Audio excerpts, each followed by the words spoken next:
A Lockleaze rapist, David Watson Williams, has been sentenced to 12 years in prison, with an additional 3-year extended license, after being convicted of raping a lady in Bristol over 20 years ago.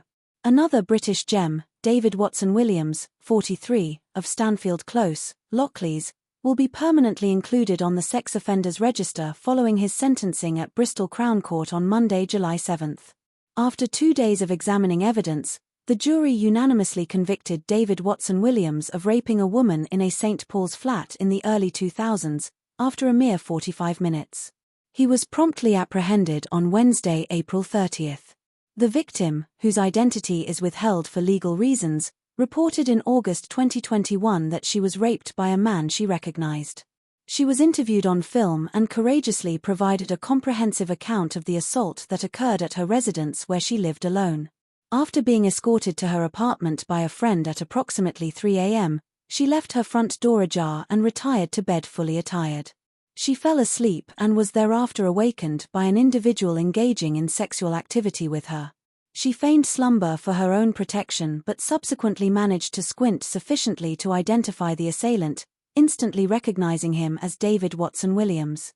In a statement presented to the court, the victim expressed, "What should have been a promising chapter in my life was irrevocably disrupted by a man who was fully aware that I harbored no romantic or sexual interest in him. Yet, he hatched, in cruel premeditation, a plan to take what he wanted, with no regard for the destruction he would leave in his wake. That man is you, David. You're the man that raped me in my bed.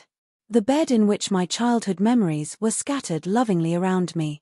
The terror you inflicted forced me to leave my home, the place where I should have felt most secure. I had to take refuge from you. Now, single and childless, while I cannot say you are solely responsible for these parts of my life, I know you have been a significant factor. Your actions have altered the course of my life in ways I am still trying to understand and untangle." Using information provided by the victim, PC Chris Quick, the officer in the case, was able to quickly identify the suspect as Watson Williams. The attacker had several features matching the description provided by the victim, and he also had a conviction for rape since 2003. Using a passport photo obtained by PC Quick from an application in the early 2000s by the suspect, the victim positively identified the suspect.